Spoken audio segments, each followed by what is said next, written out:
बोलो श्री वृंदावन हरे लाल की जय। प्रिय बंधुओं, अब हम मेरा दूसरा लोगों का सवाल मेरे पास अभी चैनल पर किसी ने मैसेज किया, यदि किसी के पास जन्म कुंडली नहीं है, डेट ऑफ बर्थ ही नहीं है, उनको पता ही नहीं है उनके पेरेंट्स, और ये हकीकत है, रियलिटी है कि पहले पुराने टाइम पे लोग इन कुंडलियों के बारे में या किसी का जन्म डेट वगैरह इन चीजों में इतना ध्यान नहीं देते। तो उनका कैसे हम पता लगाएंगे जिनके पास कुंडली नहीं, जिनके पास डेट ऑफ बर्थ ही नहीं, जिनको पता ही नहीं है वो कब पैदा हुए, कहाँ पैदा हुए, कितने बजे उनका जन्म हुआ, तो उनका भविष्य हम कैसे बताएंगे। कई लोग कहते हैं कि भाई जहाँ तुम्हारा जन्म हुआ वहां से पानी ले आओ, मिट्टी ले आओ, ये तो सब बेफिजूल की ठगी, बेफिजूल की बकवास बात है। वास्तविकता में शास्त्र कहते हैं यदि किसी के पास किसी को अपना जन्म समय, जन्म टाइम नहीं मालूम, तो हमने उनके लिए एक सरल तरीका है कि जब भी जिसने अपने भविष्य के बारे में, अपने बारे में जानकारी लेनी है, तो जिस समय वो आए, हमने उसी समय, जिस समय उन्होंने हमें प्रश्न किया है कि हम परेशान है, हमने उसी समय की गोचर प्रश्न कुंडली तैयार करनी। और मेरा अपना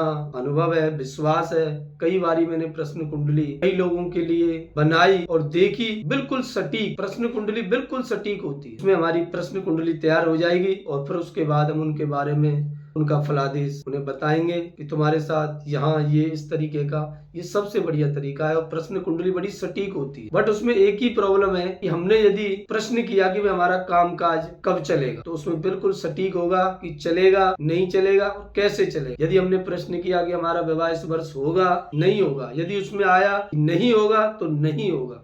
यदि किसी की आयु के बारे में भी हमने कई बार उसमें देखा कि कोई ज्यादा ही गंभीर, बहुत ज्यादा भयंकर, कोई सीरियसली कोई ज्यादा गंभीर बीमार था, तो उसके बारे में भी मेरे पास कई बार लोग आए, पंडित जी बताइए कि इनका क्या पोजीशन है, ये ठीक होंगे कि नहीं होंगे। तो मैंने प्रश्न कुंडली बनाई और उसमें सटीक था कि वो ठीक हो जाएंगे, उन्हें कुछ भी नहीं होगा, वो ठीक हुए। जो प्रश्न कुंडली है, जैसे हमारे पहला घर जन्म कुंडली जो हम देखते हैं, पहला, दूसरा, तीसरा, चौथा, पांचवा, छठवां, सातवां, अष्टम, नौवां, 10वां, 11, 12वां, ये 12 खाने होते हैं। लेकिन वो थोड़ी सी हटके है, उसमें सब कुछ अलग है।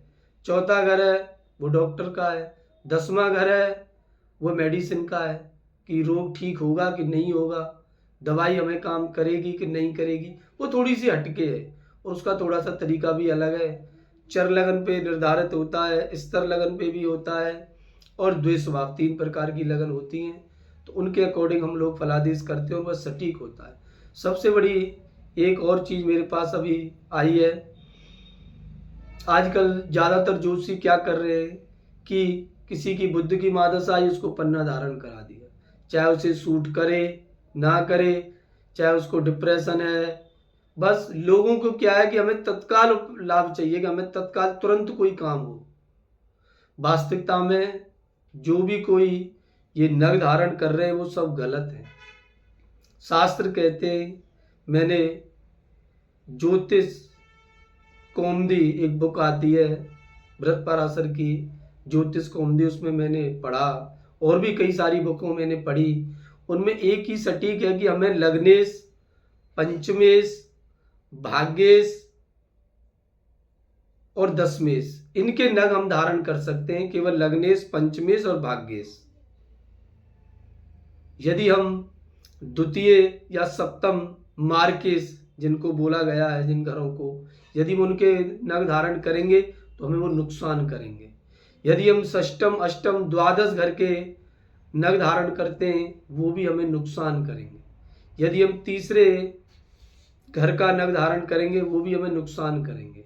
तो मेरा सभी से प्रार्थना है कि केवल लग्नेश और पंचमेश और भाग्येश, इन्हीं के नगों को धारण किया जाए। ये कभी भी किसी भी टाइम, लाइफ टाइम हमें नुकसान नहीं करेंगे। यदि हम 10वें घर का या लाभ के 11वें घर का नग धारण करेंगे तो वो थोड़ा रिस्की होगा, काम बन भी सकता है बट वो कहीं ना कहीं साइड इफेक्ट करेगा। तो इसलिए सभी से प्रार्थना है कि सही नग धारण कराएं, अपने व्यापार के लिए, अपने बिजनेस के लिए, ना करके सभी को सही उपाय, सही मार्ग दिखाएं।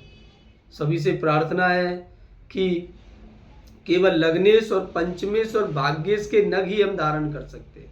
यदि किसी की मेष लगन है तो मेष लगन वालों के लिए मूंगा नुकसान नहीं करेगा। हालांकि मेष लगन वालों के लिए एक नंबर लगन और अष्टमेश भी मंगल बनता है, बट फिर भी लग्नेश को स्ट्रॉन्ग करने के लिए हमें कभी भी मूंगा नुकसान नहीं करेगा।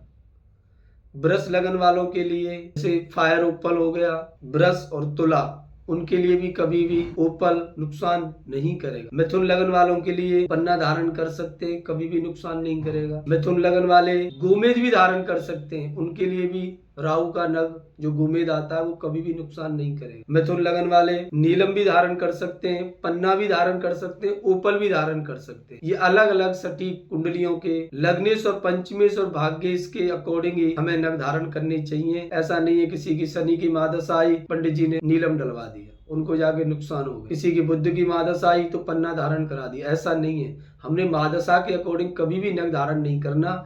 हमने केवल लग्नेश और पंचमेश और भाग्येश इन्हीं स्थानों के, इन्हीं घरों के स्टोन यानी कि नग हमें धारण करने।